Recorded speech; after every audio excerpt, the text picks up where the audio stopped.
Hello and welcome, friends from around the world. If you're new here, we're honored to have you. Don't forget to like, share, and subscribe.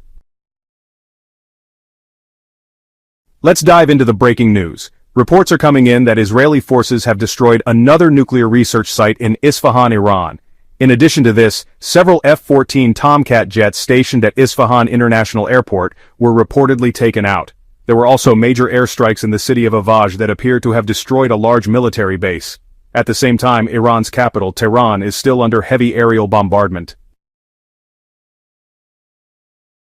Communications with Iranian government officials have become very difficult. Some sources say the US tried to set up a secret meeting with Iranian officials in Ankara, Turkey. But it seems Iran's supreme leader, Khamenei, isn't answering. Essentially, the US hasn't been able to reach him in recent days, which suggests the Iranian leadership is deeply concerned about the possibility of a future airstrike targeting him directly. Meanwhile, Iran reportedly asked Hezbollah to join the conflict, but Hezbollah declined, apparently fearing Israeli airstrikes would wipe them out within days if they got involved. We've also seen increased aerial activity over Israeli skies with more interceptions taking place. Large numbers of US forces continue to gather in Saudi Arabia. On another front, the Houthis in Yemen are threatening that if the US joins the fight against Iran, they'll start attacking international shipping routes through the southern Red Sea and the Gulf of Aden. Iran, for its part, is now threatening to shut down the Strait of Hormuz, a critical waterway for global oil shipments, escalating maritime tensions even further. In parallel developments, China has continued low-level coercive actions toward Taiwan. Many international observers view Taiwan as a sovereign nation, officially called the Republic of China, which is separate from the People's Republic of China. It looks like Beijing is increasing pressure again, possibly preparing for a full-scale invasion within the next couple of years.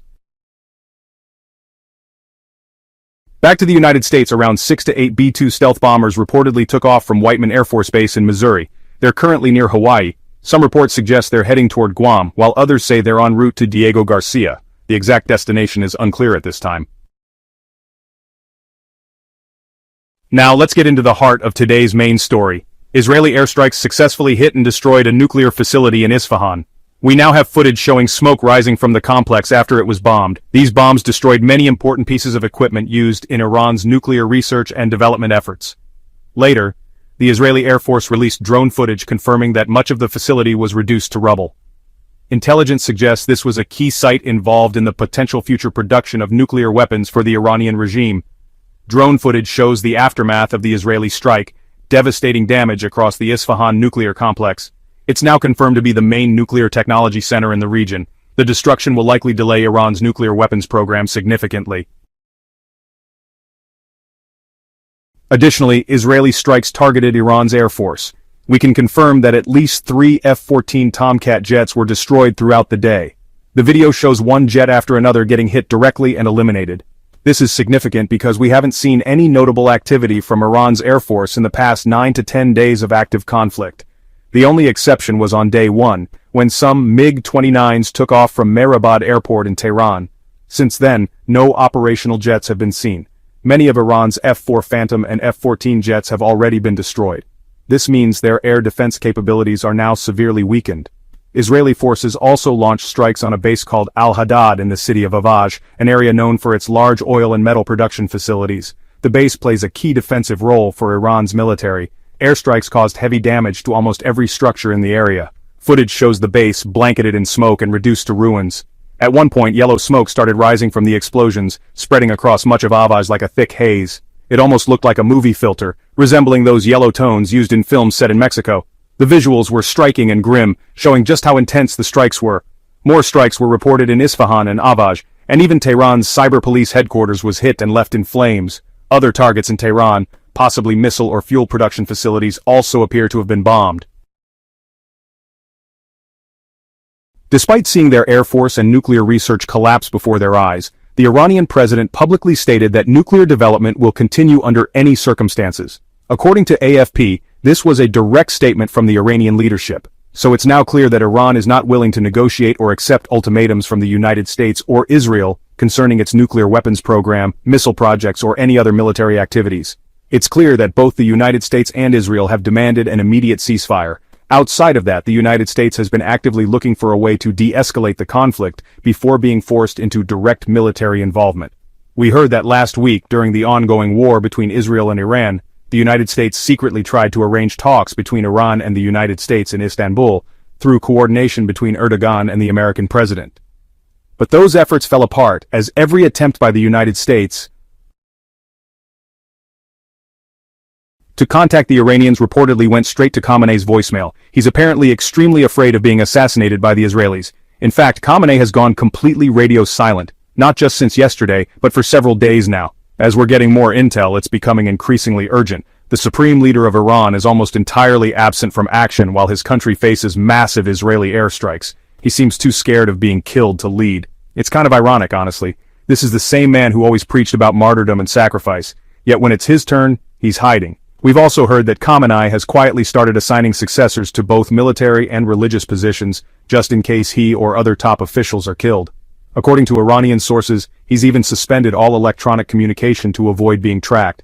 At this point, it's safe to say Khamenei is terrified. He's essentially cut himself off from the government, leaving everyone to fend for themselves, unless he's using some kind of courier system where someone physically delivers orders. Apart from that, he's not showing any real leadership, and he's also starting to lose control over Iran's proxy forces. Apparently, Iran asked Hezbollah to enter the war. According to reports from V-2 network, Khamenei directly instructed Hezbollah's deputy leader, Naim Qassem, to join the fight. But Qassem reportedly refused, according to Israeli Channel 12, because of fears that doing so would lead to Hezbollah's destruction by the Israeli military. That makes things very clear. Not only is the Iranian government losing control over its own internal structure, it's also losing influence over its closest and most critical regional proxies. While they're losing grip on Hezbollah, Iran does seem to be gaining support from the Houthis. The Houthis recently threatened to resume attacks on United States ships in the Red Sea if Washington backs Israel militarily. Proxy forces are clearly starting to splinter, partly due to the lack of centralized leadership or clear communication from Iran's Islamic Revolutionary Guard Corps. Hamas and Hezbollah both appear to believe their survival is at serious risk due to their proximity to Israeli firepower. But the Houthis, being isolated in western Yemen, don't have natural predators in their area.